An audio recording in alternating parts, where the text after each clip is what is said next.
ನನ್ನ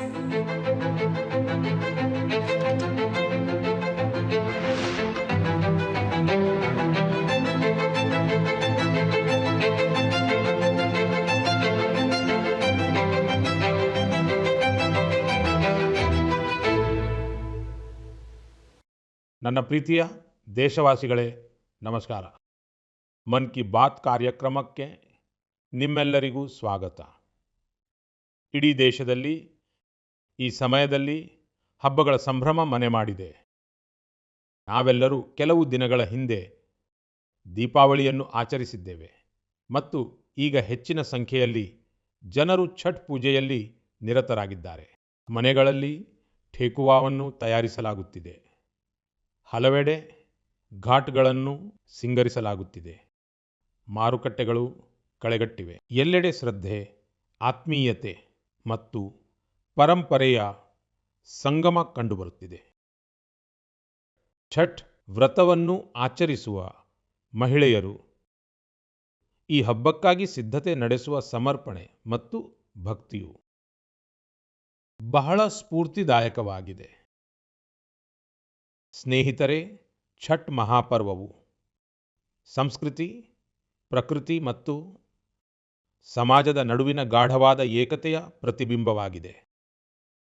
ಛಠ್ ಘಾಟ್ಗಳಲ್ಲಿ ಸಮಾಜದ ಪ್ರತಿಯೊಂದು ವರ್ಗವೂ ಒಟ್ಟಿಗೆ ನಿಂತಿರುತ್ತದೆ. ಈ ದೃಶ್ಯವು ಭಾರತದ ಸಾಮಾಜಿಕ ಏಕತೆಯ ಅತ್ಯಂತ ಸುಂದರ ಉದಾಹರಣೆಯಾಗಿದೆ. ನೀವು ದೇಶ ಮತ್ತು ಜಗತ್ತಿನ ಯಾವುದೇ ಮೂಲೆಯಲ್ಲಿದ್ದರೂ ಅವಕಾಶ ಸಿಕ್ಕರೆ ಛಠ್ ಉತ್ಸವದಲ್ಲಿ ಖಂಡಿತವಾಗಿಯೂ ಭಾಗವಹಿಸಿ ಒಂದು ಅನನ್ಯ ಅನುಭವವನ್ನು ಸ್ವತಃ ಅನುಭವಿಸಿ. ನಾನು ಛಠಿ ಮಾತೆಗೆ ನಮಿಸುತ್ತೇನೆ. ಎಲ್ಲ ದೇಶವಾಸಿಗಳಿಗೆ, ವಿಶೇಷವಾಗಿ ಬಿಹಾರ, ಜಾರ್ಖಂಡ್ ಮತ್ತು ಪೂರ್ವಾಂಚಲದ ಜನರಿಗೆ ಛಠ್ ಮಹಾಪರ್ವದ ಶುಭಾಶಯಗಳನ್ನು ಕೋರುತ್ತೇನೆ. ಸ್ನೇಹಿತರೆ, ಹಬ್ಬಗಳ ಈ ಸಂದರ್ಭದಲ್ಲಿ ನಾನು ನಿಮ್ಮೆಲ್ಲರ ಹೆಸರಿನಲ್ಲಿ ಒಂದು ಪತ್ರವನ್ನು ಬರೆದು ನನ್ನ ಭಾವನೆಗಳನ್ನು ಹಂಚಿಕೊಂಡಿದ್ದೆ. ಈ ಬಾರಿ ಹಬ್ಬದ ಸಡಗರವನ್ನು ಇನ್ನಷ್ಟು ಹೆಚ್ಚಿಸಿದ ದೇಶದ ಸಾಧನೆಗಳನ್ನು ನಾನು ಪತ್ರದಲ್ಲಿ ಉಲ್ಲೇಖಿಸಿದ್ದೆ. ನನ್ನ ಪತ್ರಕ್ಕೆ ಉತ್ತರವಾಗಿ ದೇಶದ ಅನೇಕ ನಾಗರಿಕರು ನನಗೆ ತಮ್ಮ ಸಂದೇಶಗಳನ್ನು ಕಳುಹಿಸಿದ್ದಾರೆ. ನಿಜವಾಗಿಯೂ ಆಪರೇಷನ್ ಸಿಂಧೂರ್ ಪ್ರತಿಯೊಬ್ಬ ಭಾರತೀಯನನ್ನು ಹೆಮ್ಮೆಯಿಂದ ಬೀಗುವಂತೆ ಮಾಡಿದೆ. ಈ ಬಾರಿ ಒಂದು ಕಾಲದಲ್ಲಿ ಮಾವೋವಾದಿ ಭಯೋತ್ಪಾದನೆಯ ಕತ್ತಲು ಆವರಿಸಿದ್ದ ಪ್ರದೇಶಗಳಲ್ಲಿಯೂ ಸಂತೋಷದ ದೀಪಗಳನ್ನು ಬೆಳಗಲಾಯಿತು. ಜನರು ತಮ್ಮ ಮಕ್ಕಳ ಭವಿಷ್ಯವನ್ನು ಸಂಕಷ್ಟಕ್ಕೆ ದೂಡಿದ್ದ ಆ ಮಾವೋವಾದಿ ಭಯೋತ್ಪಾದನೆಯನ್ನು ಬೇರು ಸಮೇತ ಕಿತ್ತೊಗೆಯಲು ಬಯಸುತ್ತಾರೆ. GST ಉಳಿತಾಯ ಉತ್ಸವದ ಬಗ್ಗೆಯೂ ಜನರಲ್ಲಿ ಬಹಳ ಉತ್ಸಾಹವಿದೆ. ಈ ಬಾರಿ ಹಬ್ಬಗಳಲ್ಲಿ ಮತ್ತೊಂದು ಸಂತಸದ ವಿಷಯ ಕಂಡುಬಂದಿದೆ. ಮಾರುಕಟ್ಟೆಗಳಲ್ಲಿ ಸ್ವದೇಶಿ ವಸ್ತುಗಳ ಖರೀದಿ ಅಭೂತಪೂರ್ವವಾಗಿ ಹೆಚ್ಚಾಗಿದೆ. ಜನರು ನನಗೆ ಕಳುಹಿಸಿರುವ ಸಂದೇಶಗಳಲ್ಲಿ ಈ ಬಾರಿ ತಾವು ಯಾವೆಲ್ಲ ಸ್ವದೇಶಿ ವಸ್ತುಗಳನ್ನು ಖರೀದಿಸಿದ್ದೇವೆ ಎಂದು ತಿಳಿಸಿದ್ದಾರೆ. ಸ್ನೇಹಿತರೆ, ನಾನು ನನ್ನ ಪತ್ರದಲ್ಲಿ ಅಡುಗೆ ಎಣ್ಣೆಯ ಬಳಕೆಯನ್ನು 10% ಕಡಿಮೆ ಮಾಡುವಂತೆ ಆಗ್ರಹಿಸಿದ್ದೆ. ಇದಕ್ಕೂ ಕೂಡ ಜನರು ಬಹಳ ಸಕಾರಾತ್ಮಕವಾಗಿ ಸ್ಪಂದಿಸಿದ್ದಾರೆ. ಆತ್ಮೀಯ ಸ್ನೇಹಿತರೆ, ಸ್ವಚ್ಛತೆ ಮತ್ತು ಸ್ವಚ್ಛತೆಯ ಪ್ರಯತ್ನಗಳ ಬಗ್ಗೆಯೂ ನನಗೆ ಬಹಳಷ್ಟು ಸಂದೇಶಗಳು ಬಂದಿವೆ. ನಾನು ನಿಮ್ಮೊಂದಿಗೆ ದೇಶದ ವಿವಿಧ ನಗರಗಳ ಬಹಳ ಸ್ಫೂರ್ತಿದಾಯಕವಾದ ಕಥೆಗಳನ್ನು ಹಂಚಿಕೊಳ್ಳಲು ಬಯಸುತ್ತೇನೆ. ಛತ್ತೀಸ್ಗಢದ ಅಂಬಿಕಾಪುರದಲ್ಲಿ ನಗರದಿಂದ ಪ್ಲಾಸ್ಟಿಕ್ ತ್ಯಾಜ್ಯವನ್ನು ಸ್ವಚ್ಛಗೊಳಿಸಲು ಒಂದು ಅನನ್ಯ ಉಪಕ್ರಮವನ್ನು ಕೈಗೊಳ್ಳಲಾಗಿದೆ. ಅಂಬಿಕಾಪುರದಲ್ಲಿ ಗಾರ್ಬೇಜ್ ಕೆಫೆಗಳನ್ನು ನಡೆಸಲಾಗುತ್ತಿದೆ. ಈ ಕೆಫೆಗಳು ಪ್ಲಾಸ್ಟಿಕ್ ತ್ಯಾಜ್ಯಕ್ಕೆ ಪ್ರತಿಯಾಗಿ ಹೊಟ್ಟೆ ತುಂಬ ಊಟವನ್ನು ನೀಡುವ ಕೆಫೆಗಳಾಗಿವೆ. ಯಾರಾದರೂ ಒಬ್ಬ ವ್ಯಕ್ತಿ 1 kg ಪ್ಲಾಸ್ಟಿಕ್ ತೆಗೆದುಕೊಂಡು ಹೋದರೆ ಅವರಿಗೆ ಮಧ್ಯಾಹ್ನ ಅಥವಾ ರಾತ್ರಿಯ ಊಟ ಸಿಗುತ್ತದೆ ಮತ್ತು ಯಾರಾದರೂ ಅರ್ಧ kg ಪ್ಲಾಸ್ಟಿಕ್ ತೆಗೆದುಕೊಂಡು ಹೋದರೆ ಬೆಳಗಿನ ಉಪಹಾರ ಸಿಗುತ್ತದೆ. ಈ ಕೆಫೆಯನ್ನು ಅಂಬಿಕಾಪುರ ಮುನಿಸಿಪಲ್ ಕಾರ್ಪೊರೇಷನ್ ನಡೆಸುತ್ತದೆ. ಪ್ರೀತಿಯ ಸ್ನೇಹಿತರೆ, ಇದೇ ರೀತಿಯ ಅದ್ಭುತವನ್ನು ಬೆಂಗಳೂರಿನಲ್ಲಿ ಇಂಜಿನಿಯರ್ ಕಪಿಲ್ ಶರ್ಮಾ ಅವರು ಮಾಡಿದ್ದಾರೆ. ಬೆಂಗಳೂರನ್ನು ಕೆರೆಗಳ ನಗರ ಎಂದು ಕರೆಯಲಾಗುತ್ತದೆ ಮತ್ತು ಕಪಿಲ್ ಅವರು ಇಲ್ಲಿ ಕೆರೆಗಳಿಗೆ ಹೊಸ ಜೀವ ನೀಡುವ ಅಭಿಯಾನವನ್ನು ಪ್ರಾರಂಭಿಸಿದ್ದಾರೆ. ಕಪಿಲ್ ಅವರ ತಂಡವು ಬೆಂಗಳೂರು ಮತ್ತು ಸುತ್ತಮುತ್ತಲಿನ ಪ್ರದೇಶಗಳಲ್ಲಿ 40 ಬಾವಿಗಳು ಮತ್ತು 6 ಕೆರೆಗಳಿಗೆ ಪುನರ್ಜೀವನ ನೀಡಿದೆ.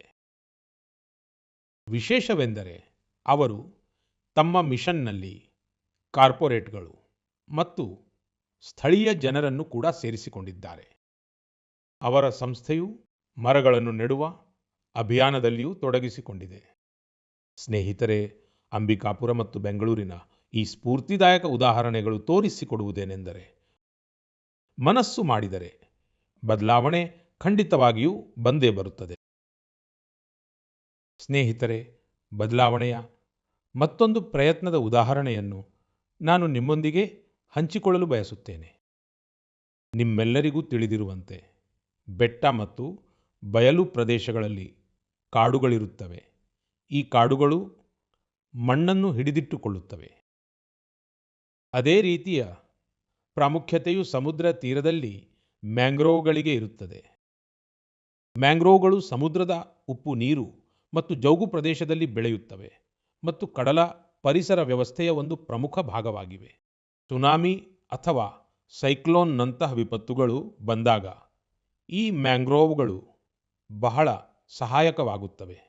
ಸ್ನೇಹಿತರೆ, ಗುಜರಾತಿನ ಅರಣ್ಯ ಇಲಾಖೆಯು ಮ್ಯಾಂಗ್ರೋವ್ಗಳ ಈ ಮಹತ್ವವನ್ನು ಅರಿತು ವಿಶೇಷ ಅಭಿಯಾನವನ್ನು ನಡೆಸುತ್ತಿದೆ.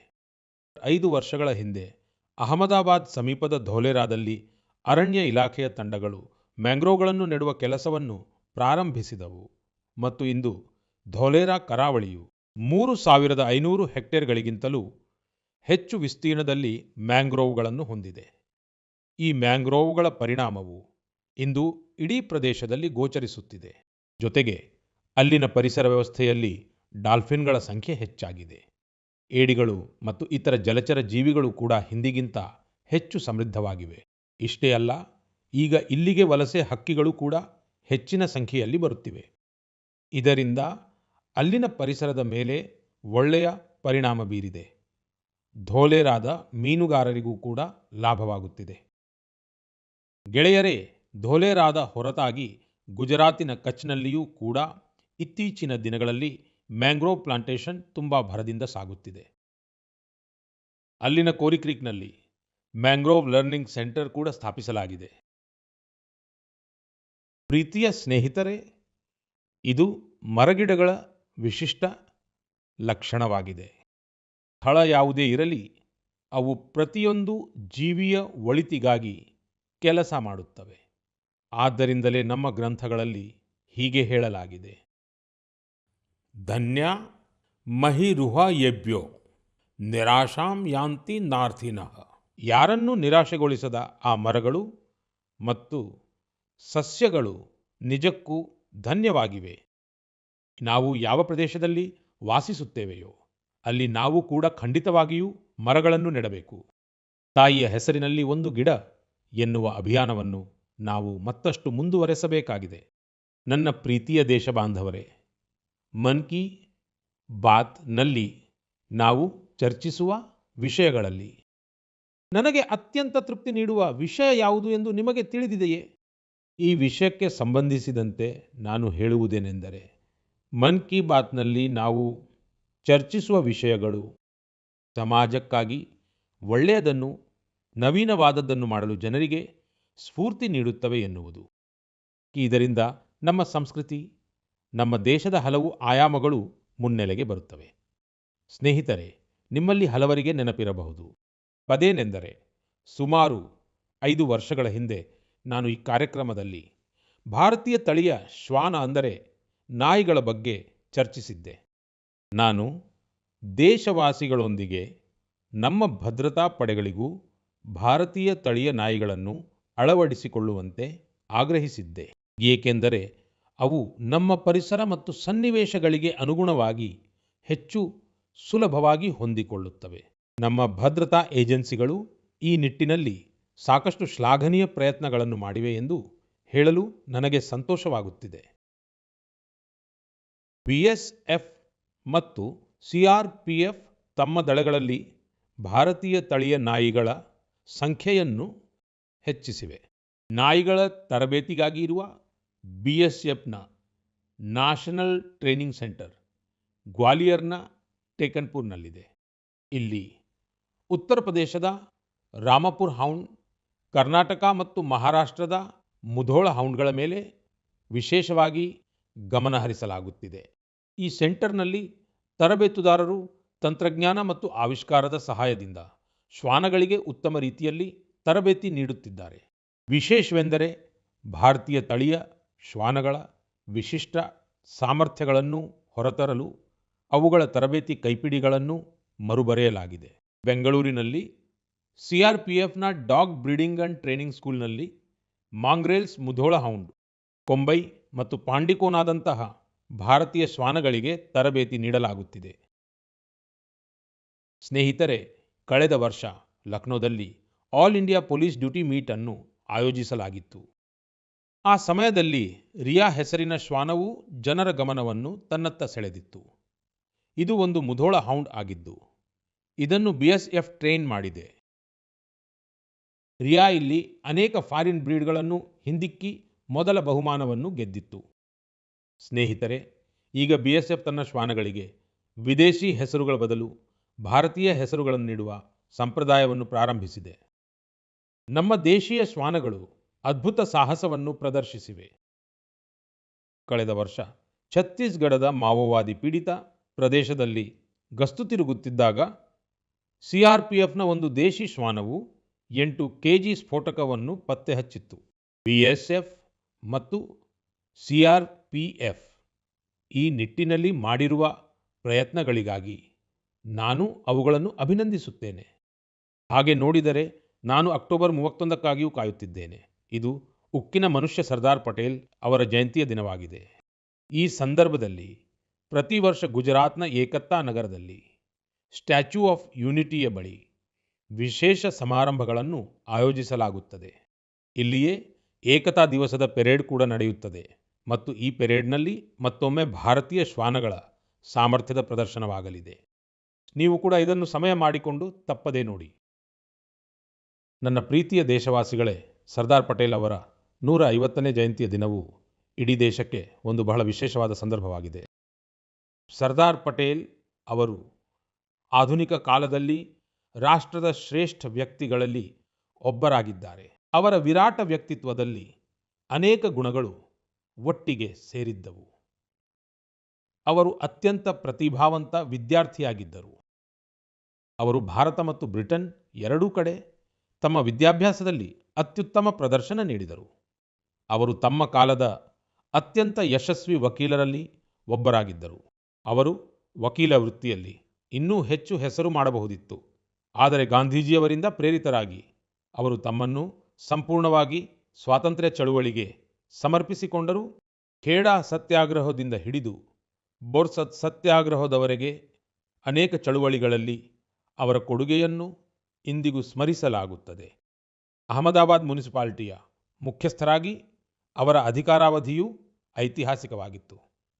ಅವರು ಸ್ವಚ್ಛತೆ ಮತ್ತು ಸುಶಾಸನಕ್ಕೆ ಅತ್ಯುನ್ನತ ಆದ್ಯತೆ ನೀಡಿದ್ದರು. ಉಪ ಪ್ರಧಾನಮಂತ್ರಿ ಮತ್ತು ಗೃಹ ಮಂತ್ರಿಯಾಗಿ ಅವರು ನೀಡಿದ ಕೊಡುಗೆಗಾಗಿ ನಾವೆಲ್ಲರೂ ಸದಾ ಅವರಿಗೆ ಋಣಿಯಾಗಿರುತ್ತೇವೆ. ಸ್ನೇಹಿತರೆ, ಸರ್ದಾರ್ ಪಟೇಲ್ ಅವರು ಭಾರತದ ಅಧಿಕಾರಶಾಹಿ ಚೌಕಟ್ಟಿಗೆ ಬಲವಾದ ಅಡಿಪಾಯವನ್ನು ಹಾಕಿದರು. ದೇಶದ ಏಕತೆ ಮತ್ತು ಸಮಗ್ರತೆಗಾಗಿ ಅವರು ಸಾಟಿಯಿಲ್ಲದ ಪ್ರಯತ್ನಗಳನ್ನು ಮಾಡಿದರು. ನಾನು ನಿಮ್ಮೆಲ್ಲರಲ್ಲಿ ಆಗ್ರಹಿಸುವುದೇನೆಂದರೆ, ಅಕ್ಟೋಬರ್ 31ರಂದು ಸರ್ದಾರ್ ಸಾಹೇಬರ ಜಯಂತಿಯ ನಿಮಿತ್ತ ದೇಶದಾದ್ಯಂತ ನಡೆಯಲಿರುವ ರನ್ ಫಾರ್ ಯೂನಿಟಿಯಲ್ಲಿ ನೀವು ಕೂಡ ಭಾಗವಹಿಸಿ. ಆದರೆ ಒಬ್ಬರೇ ಅಲ್ಲ, ಎಲ್ಲರ ಜೊತೆಯಲ್ಲಿ ಭಾಗವಹಿಸಿ. ಒಂದು ರೀತಿಯಲ್ಲಿ ಇದು ಯುವಜನರ ಪ್ರಜ್ಞೆಗೆ ಒಂದು ಸಂದರ್ಭವಾಗಬೇಕು. ಏಕತೆಯ ಓಟವು ಒಗ್ಗಟ್ಟನ್ನು ಬಲಪಡಿಸುತ್ತದೆ. ಏಕತೆಯ ದಾರದಲ್ಲಿ ಭಾರತವನ್ನು ಹೆಣೆದ ಆ ಮಹಾನ್ ವ್ಯಕ್ತಿಗೆ ನಾವು ಸಲ್ಲಿಸುವ ನಿಜವಾದ ಗೌರವ ಇದಾಗಿದೆ.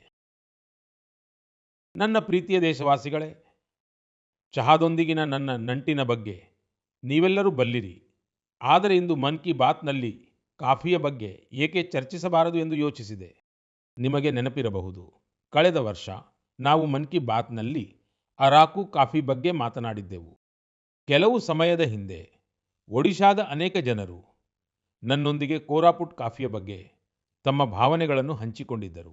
ಅವರು ನನಗೆ ಪತ್ರ ಬರೆದು ಮನ್ ಕಿ ಬಾತ್ನಲ್ಲಿ ಕೋರಾಪುಟ್ ಕಾಫಿಯ ಬಗ್ಗೆಯೂ ಚರ್ಚೆಯಾಗಲಿ ಎಂದು ಹೇಳಿದ್ದರು. ಸ್ನೇಹಿತರೆ, ಕೋರಾಪುಟ್ ಕಾಫಿಯ ರುಚಿ ಅದ್ಭುತವಾಗಿರುತ್ತದೆ ಎಂದು ನನಗೆ ತಿಳಿಸಲಾಗಿದೆ. ಮತ್ತು ಅಷ್ಟೇ ಅಲ್ಲ, ರುಚಿಯ ಜೊತೆಗೆ ಕಾಫಿ ಕೃಷಿಯು ಜನರಿಗೆ ಪ್ರಯೋಜನವನ್ನು ನೀಡುತ್ತಿದೆ.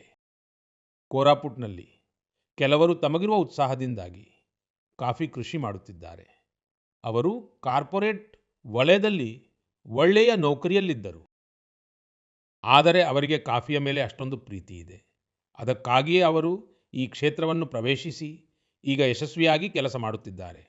ಕಾಫಿಯಿಂದಾಗಿ ಜೀವನದಲ್ಲಿ ಸುಖಕರ ಬದಲಾವಣೆ ಕಂಡುಕೊಂಡ ಅನೇಕ ಮಹಿಳೆಯರು ಇದ್ದಾರೆ. ಕಾಫಿಯಿಂದ ಅವರಿಗೆ ಗೌರವ ಮತ್ತು ಸಮೃದ್ಧಿ ಎರಡೂ ಲಭಿಸಿದೆ. ಸರಿಯಾಗಿಯೇ ಹೇಳಲಾಗಿದೆ, ಕೋರಾಪುಟ್ ಕಾಫಿ ಅತ್ಯಂತ ಸುಸ್ವಾದು, ಏಹಾ ಒಡಿಶಾರ ಗೌರವ್. ಸ್ನೇಹಿತರೆ, ವಿಶ್ವದಾದ್ಯಂತ ಭಾರತದ ಕಾಫಿ ಬಹಳ ಜನಪ್ರಿಯವಾಗುತ್ತಿದೆ. ಕರ್ನಾಟಕದ ಚಿಕ್ಕಮಗಳೂರು, ಕೊಡಗು ಮತ್ತು ಹಾಸನವಿರಲಿ, ತಮಿಳುನಾಡಿನ ಪಳನಿ, ಶೇವರಾಯ್, ನೀಲಗಿರಿ ಮತ್ತು ಅಣ್ಣಾಮಲೈ ಪ್ರದೇಶಗಳಿರಲಿ, ಕರ್ನಾಟಕ ತಮಿಳುನಾಡು ಗಡಿಯಲ್ಲಿರುವ ಬಿಳಿಗಿರಿ ಪ್ರದೇಶವಿರಲಿ ಅಥವಾ ಕೇರಳದ ವಯನಾಡ್, ತಿರುವಾಂಕೂರು ಮತ್ತು ಮಲಬಾರ್ ಪ್ರದೇಶಗಳಿರಲಿ, ಭಾರತದ ಕಾಫಿಯ ವೈವಿಧ್ಯತೆ ನೋಡಲು ಅತ್ಯಂತ ಆಕರ್ಷಕವಾಗಿದೆ. ನಮ್ಮ ಈಶಾನ್ಯ ಭಾಗವು ಕಾಫಿ ಬೆಳೆಯುವಲ್ಲಿ ಮುನ್ನಡೆಯುತ್ತಿದೆ ಎಂದು ನನಗೆ ತಿಳಿದು ಬಂದಿದೆ. ಇದರಿಂದ ವಿಶ್ವದಾದ್ಯಂತ ಭಾರತೀಯ ಕಾಫಿಯ ಗುರುತು ಮತ್ತಷ್ಟು ಬಲಗೊಳ್ಳುತ್ತಿದೆ. ಅದಕ್ಕಾಗಿಯೇ ಕಾಫಿ ಪ್ರಿಯರು ಹೇಳುತ್ತಾರೆ, India's coffee is coffee at its finest. It is brewed in India and loved by the world. ನನ್ನ ಪ್ರೀತಿಯ ದೇಶವಾಸಿಗಳೇ, ಈಗ ಮನ್ ಕಿ ಬಾತ್ನಲ್ಲಿ ನಮ್ಮೆಲ್ಲರ ಮನಸ್ಸಿಗೆ ಬಹಳ ಹತ್ತಿರವಿರುವ ಒಂದು ವಿಷಯದ ಬಗ್ಗೆ ಮಾತನಾಡೋಣ. ಈ ವಿಷಯ ನಮ್ಮ ರಾಷ್ಟ್ರೀಯ ಹಾಡಾಗಿದೆ. ಭಾರತದ ರಾಷ್ಟ್ರೀಯ ಹಾಡು ಅಂದರೆ ವಂದೇ ಮಾತರಂ. ಇದು ಎಂತಹ ಗೀತೆ ಎಂದರೆ ಇದರ ಮೊದಲ ಶಬ್ದವೇ ನಮ್ಮ ಹೃದಯದಲ್ಲಿ ಭಾವನೆಗಳ ಹೊಳೆಯನ್ನು ಹರಿಸುತ್ತದೆ. ವಂದೇ ಮಾತರಂ. ಸ್ನೇಹಿತರೆ, ಈ ಒಂದು ಶಬ್ದದಲ್ಲಿ ಎಷ್ಟೊಂದು ಭಾವನೆಗಳಿವೆ, ಎಷ್ಟೊಂದು ಶಕ್ತಿ ಇದೆ. ಸಹಜವಾಗಿ ಇದು ನಮಗೆ ಭಾರತಾಂಬೆಯ ವಾತ್ಸಲ್ಯದ ಅನುಭವವನ್ನು ನೀಡುತ್ತದೆ. ಆತ್ಮೀಯರೇ, ಇದು ನಮಗೆ ಭಾರತಾಂಬೆಯ ಮಕ್ಕಳಾಗಿ ನಮ್ಮ ಜವಾಬ್ದಾರಿಗಳ ಅರಿವನ್ನು ಕೂಡ ಮೂಡಿಸುತ್ತದೆ. ಕಷ್ಟದ ಸಮಯದಲ್ಲಿ ವಂದೇ ಮಾತರಂ ಘೋಷಣೆಯು 140 ಕೋಟಿ ಭಾರತೀಯರನ್ನು ಏಕತೆಯ ಶಕ್ತಿಯಿಂದ ಬೆಸೆಯುತ್ತದೆ. ಸ್ನೇಹಿತರೆ, ರಾಷ್ಟ್ರಭಕ್ತಿ, ಭಾರತಾಂಬೆಯ ಮೇಲಿನ ಪ್ರೀತಿ, ಇದು ಶಬ್ದಗಳನ್ನು ಮೀರಿದ ಭಾವನೆಯಾಗಿದ್ದರೆ ವಂದೇ ಮಾತರಂ ಆ ಅಮೂರ್ತ ಭಾವನೆಗೆ ಮೂರ್ತ ಸ್ವರೂಪ ನೀಡುವ ಗೀತೆಯಾಗಿದೆ. ಇದನ್ನು ಬಂಕಿಮಚಂದ್ರ ಚಟ್ಟೋಪಾಧ್ಯಾಯ ಅವರು ಶತಮಾನಗಳ ಗುಲಾಮಗಿರಿಯಿಂದ ಶಿಥಿಲಗೊಂಡಿದ್ದ ಭಾರತದಲ್ಲಿ ಹೊಸ ಚೈತನ್ಯವನ್ನು ತುಂಬಲು ರಚಿಸಿದರು. ವಂದೇ ಮಾತರಂ ಅನ್ನು 19ನೇ ಶತಮಾನದಲ್ಲಿ ರಚಿಸಲಾಗಿದ್ದರು. ಅದರ ಭಾವನೆಯು ಭಾರತದ ಸಾವಿರಾರು ವರ್ಷಗಳ ಹಳೆಯ ಅಮರ ಚೇತನದೊಂದಿಗೆ ಬೆಸೆದುಕೊಂಡಿತ್ತು. ವೇದಗಳು ಯಾವ ಭಾವವನ್ನು ಮಾತಾ ಭೂಮಿ ಪುತ್ರೋ ಅಹಂ ಪೃಥಿವ್ಯಾಃ ಸ್ಫುರಿಸಿ ಭಾರತೀಯ ನಾಗರಿಕತೆಗೆ ಅಡಿಪಾಯ ಹಾಕಿದ್ದವೋ, ಬಂಕಿಮಚಂದ್ರರು ವಂದೇ ಮಾತರಂ ರಚಿಸುವ ಮೂಲಕ ತಾಯ್ನಾಡು ಮತ್ತು ಅದರ ಮಕ್ಕಳ ನಡುವಿನ ಅದೇ ಸಂಬಂಧವನ್ನು ಭಾವನಾತ್ಮಕವಾಗಿ ಒಂದು ಮಂತ್ರದ ರೂಪದಲ್ಲಿ ಕಟ್ಟಿಕೊಟ್ಟರು. ಸ್ನೇಹಿತರೆ, ನಾನು ಇದ್ದಕ್ಕಿದ್ದಂತೆ ವಂದೇ ಮಾತರಂ ಬಗ್ಗೆ ಇಷ್ಟೊಂದು ಮಾತನಾಡುತ್ತಿರುವುದು ಏಕೆ ಎಂದು ನೀವು ಯೋಚಿಸುತ್ತಿರಬಹುದು. ವಾಸ್ತವವಾಗಿ ಕೆಲವೇ ದಿನಗಳಲ್ಲಿ, ಅಂದರೆ ನವೆಂಬರ್ 7ರಂದು ನಾವು ವಂದೇ ಮಾತರಂನ 150ನೇ ವರ್ಷದ ಉತ್ಸವಕ್ಕೆ ಪ್ರವೇಶಿಸುತ್ತಿದ್ದೇವೆ. 150 ವರ್ಷಗಳ ಹಿಂದೆ ವಂದೇ ಮಾತರಂ ರಚನೆಯಾಗಿತ್ತು ಮತ್ತು 1896ರಲ್ಲಿ ಗುರುದೇವ ರವೀಂದ್ರನಾಥ್ ಟ್ಯಾಗೋರ್ ಅವರು ಮೊದಲ ಬಾರಿಗೆ ಇದನ್ನು ಹಾಡಿದ್ದರು.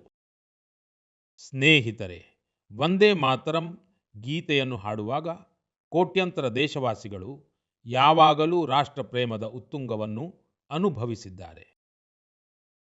ವಂದೇ ಮಾತರಂ ಗೀತೆಯ ಪ್ರತಿ ಪದಗಳಲ್ಲಿ ನಮ್ಮ ತಲೆಮಾರುಗಳು ಭಾರತದ ಒಂದು ಜೀವಂತ ಮತ್ತು ಭವ್ಯ ರೂಪವನ್ನು ಕಂಡಿವೆ.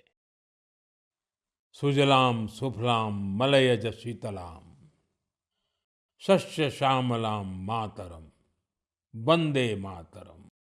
ನಾವು ಇಂತಹದ್ದೇ ಭಾರತವನ್ನು ನಿರ್ಮಿಸಬೇಕಿದೆ. ವಂದೇ ಮಾತರಂ ನಮ್ಮ ಈ ಪ್ರಯತ್ನಗಳಲ್ಲಿ ಸದಾ ನಮ್ಮ ಪ್ರೇರಣೆಯಾಗಲಿದೆ. ಆದ್ದರಿಂದ ನಾವು ವಂದೇ ಮಾತರಂನ 150ನೇ ವರ್ಷವನ್ನು ಕೂಡ ಸ್ಮರಣೀಯವಾಗಿಸಬೇಕಿದೆ. ಮುಂದಿನ ಪೀಳಿಗೆಗಾಗಿ ಈ ಸಂಸ್ಕಾರದ ಸಿರಿಯನ್ನು ನಾವು ಮುಂದುವರೆಸಿಕೊಂಡು ಹೋಗಬೇಕಿದೆ. ಮುಂದಿನ ದಿನಗಳಲ್ಲಿ ವಂದೇ ಮಾತರಂಗೆ ಸಂಬಂಧಿಸಿದಂತೆ ದೇಶದಲ್ಲಿ ಅನೇಕ ಕಾರ್ಯಕ್ರಮಗಳನ್ನು ಆಯೋಜಿಸಲಾಗುತ್ತದೆ. ಆತ್ಮೀಯರೇ, ವಂದೇ ಮಾತರವನ್ನು ಗೌರವದಿಂದ ಹಾಡಲು ನಾವೆಲ್ಲ ದೇಶವಾಸಿಗಳು ಸಹ ಸ್ವಯಂ ಪ್ರೇರಿತ ಪ್ರಯತ್ನಗಳನ್ನು ಮಾಡಬೇಕೆಂದು ನಾನು ಬಯಸುತ್ತೇನೆ. ನೀವು ನಿಮ್ಮ ಸಲಹೆಗಳನ್ನು #ವಂದೇ ಮಾತರಂ 150ರೊಂದಿಗೆ ನನಗೆ ತಪ್ಪದೇ ಕಳುಹಿಸಿ. #ವಂದೇ ಮಾತರಂ 150. ನಿಮ್ಮ ಸಲಹೆಗಳಿಗಾಗಿ ನಾನು ಕಾಯುತ್ತಿರುತ್ತೇನೆ ಮತ್ತು ನಾವೆಲ್ಲರೂ ಈ ಸಂದರ್ಭವನ್ನು ಐತಿಹಾಸಿಕವಾಗಿಸಲು ಕೆಲಸ ಮಾಡೋಣ. ನನ್ನ ಆತ್ಮೀಯ ದೇಶವಾಸಿಗಳೇ, ಸಂಸ್ಕೃತ ಎಂಬ ಹೆಸರನ್ನು ಕೇಳಿದಾಗ ನಮ್ಮ ಮನಸ್ಸಿಗೆ ಬರುವುದು ನಮ್ಮ ಧರ್ಮಗ್ರಂಥಗಳು, ವೇದಗಳು, ಈ ಉಪನಿಷತ್ತುಗಳು, ಪುರಾಣಗಳು, ಶಾಸ್ತ್ರಗಳು, ಪ್ರಾಚೀನ ಜ್ಞಾನ ಹಾಗೂ ವಿಜ್ಞಾನ, ಆಧ್ಯಾತ್ಮಿಕತೆ ಮತ್ತು ತತ್ವಶಾಸ್ತ್ರ. ಆದರೆ ಒಂದು ಕಾಲದಲ್ಲಿ ಇವೆಲ್ಲವುಗಳ ಜೊತೆಗೆ ಸಂಸ್ಕೃತವು ಸಂಭಾಷಣೆಯ ಭಾಷೆಯೂ ಆಗಿತ್ತು. ಆ ಯುಗದಲ್ಲಿ ಅಧ್ಯಯನ ಮತ್ತು ಸಂಶೋಧನೆ ಸಂಸ್ಕೃತದಲ್ಲಿಯೇ ನಡೆಸಲಾಗುತ್ತಿತ್ತು. ನಾಟಕ ಪ್ರದರ್ಶನವೂ ಸಹ ಸಂಸ್ಕೃತದಲ್ಲಿಯೇ ನಡೆಯುತ್ತಿದ್ದವು. ಆದರೆ ದುರದೃಷ್ಟವಶಾತ್ ಗುಲಾಮಗಿರಿಯ ಕಾಲಘಟ್ಟದಲ್ಲಿಯೂ ಮತ್ತು ಸ್ವಾತಂತ್ರ್ಯದ ನಂತರವೂ ಸಂಸ್ಕೃತವು ನಿರಂತರವಾಗಿ ಉಪೇಕ್ಷೆಗೆ ಒಳಗಾಯಿತು. ಈ ಕಾರಣದಿಂದಾಗಿ ಯುವ ಪೀಳಿಗೆಯಲ್ಲಿ ಸಂಸ್ಕೃತದ ಬಗೆಗಿನ ಆಕರ್ಷಣೆಯೂ ಕಡಿಮೆಯಾಗುತ್ತಾ ಹೋಯಿತು. ಆದರೆ ಸ್ನೇಹಿತರೆ, ಈಗ ಕಾಲ ಬದಲಾಗುತ್ತಿದೆ. ಆದ್ದರಿಂದ ಸಂಸ್ಕೃತದ ಕಾಲವೂ ಬದಲಾಗುತ್ತಿದೆ. ಸಂಸ್ಕೃತಿ ಮತ್ತು ಸಾಮಾಜಿಕ ಮಾಧ್ಯಮ ಪ್ರಪಂಚವು ಸಂಸ್ಕೃತಕ್ಕೆ ಹೊಸ ಪ್ರಾಣವಾಯುವನ್ನು ನೀಡಿದೆ. ಇತ್ತೀಚಿನ ದಿನಗಳಲ್ಲಿ ಅನೇಕ ಯುವಕರು ಸಂಸ್ಕೃತಕ್ಕೆ ಸಂಬಂಧಿಸಿದಂತೆ ಬಹಳ ಆಸಕ್ತಿದಾಯಕ ಕೆಲಸ ಮಾಡುತ್ತಿದ್ದಾರೆ. ನೀವು ಸಾಮಾಜಿಕ ಮಾಧ್ಯಮಕ್ಕೆ ಹೋದರೆ ನಿಮಗೆ ಅಂತಹ ಅನೇಕ ರೀಲ್ಸ್ ಕಾಣಸಿಗುತ್ತವೆ. ಅಲ್ಲಿ ಅನೇಕ ಯುವಕರು ಸಂಸ್ಕೃತದಲ್ಲಿ ಮತ್ತು ಸಂಸ್ಕೃತದ ಬಗ್ಗೆ ಮಾತನಾಡುವುದು ಕಾಣಿಸುತ್ತದೆ. ಅನೇಕರಂತೂ ತಮ್ಮ ಸಾಮಾಜಿಕ ಮಾಧ್ಯಮ ವಾಹಿನಿಯ ಮೂಲಕ ಸಂಸ್ಕೃತವನ್ನು ಕಲಿಸುತ್ತಾರೆ. ಅಂತಹವರ ಪೈಕಿ ಯುವ ಕಂಟೆಂಟ್ ಕ್ರಿಯೇಟರ್ ಸಹೋದರ ಯಶ್ ಸಾಲುಂಕೆ ಅವರು ಕೂಡ ಒಬ್ಬರು. ಯಶ್ ಅವರ ವಿಶೇಷತೆ ಏನೆಂದರೆ ಅವರು ಕಂಟೆಂಟ್ ಕ್ರಿಯೇಟರ್ ಕೂಡ ಹೌದು ಮತ್ತು ಕ್ರಿಕೆಟಿಗರೂ ಹೌದು. ಸಂಸ್ಕೃತದಲ್ಲಿ ಮಾತನಾಡುತ್ತಾ ಕ್ರಿಕೆಟ್ ಆಡುವ ಅವರ ರೀಲನ್ನು ಜನರು ಬಹಳ ಇಷ್ಟಪಟ್ಟಿದ್ದಾರೆ. ನೀವು ಕೂಡ ಇದನ್ನು ಕೇಳಿ. ಪಶ್ಯತು ಅಹಂ ಕಥಂ ಕ್ರೀಡಾಮಿ. ದೇವರಾಜ ಸೇವ್ಯಮಾನ ಪಾವನಾಂಗ್ರಿ ಪಂಕಜಂ ತ್ಯಾಲಯಜ್ಞ ಸೂತ್ರಮಿಂದು ಶೇಖರಂ ಕೃಪಾಕರಂ. ಪ್ರಾತಃ ನೂತನಂ ಕಂದುಕಂ ಗೃಹ್ಣಾತು. ನಾರದಾದಿ ಯೋಗಿ ಚಂದವಂತಿತಂ ದಿಗಂಬರಂ.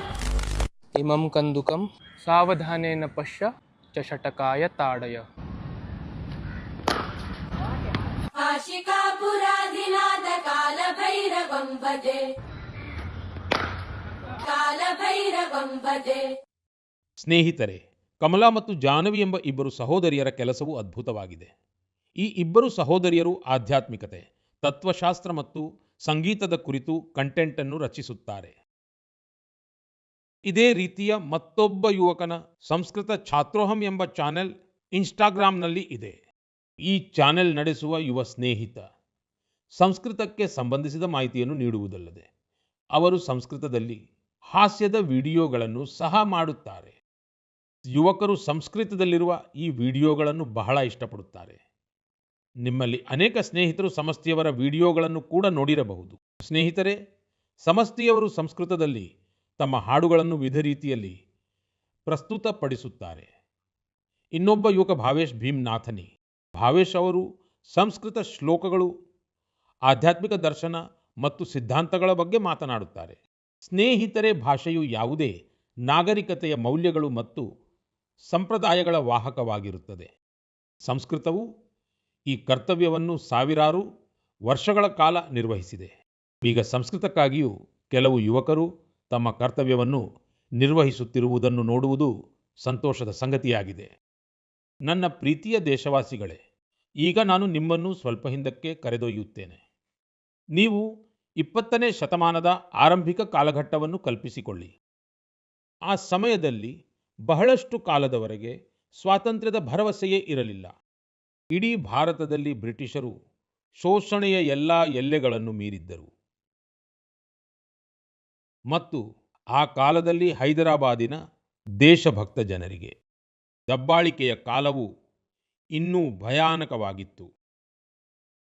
ಅವರು ಕ್ರೂರಿ ಮತ್ತು ನಿರ್ದಯಿ ನಿಜಾಮನ ದೌರ್ಜನ್ಯಗಳನ್ನು ಸಹ ಸಹಿಸಬೇಕಾಗಿತ್ತು. ಬಡವರು, ವಂಚಿತರು ಮತ್ತು ಆದಿವಾಸಿ ಸಮುದಾಯಗಳ ಮೇಲಿನ ದೌರ್ಜನ್ಯಕ್ಕೆ ಯಾವುದೇ ಮಿತಿಯೇ ಇರಲಿಲ್ಲ. ಅವರ ಭೂಮಿಯನ್ನು ಕಸಿದುಕೊಳ್ಳಲಾಗುತ್ತಿತ್ತು. ಅದರ ಜೊತೆಗೆ ಭಾರೀ ತೆರಿಗೆಯನ್ನು ಕೂಡ ವಿಧಿಸಲಾಗುತ್ತಿತ್ತು. ಅವರು ಈ ಅನ್ಯಾಯವನ್ನು ವಿರೋಧಿಸಿದರೆ ಅವರ ಕೈಗಳನ್ನೇ ಕತ್ತರಿಸಲಾಗುತ್ತಿತ್ತು.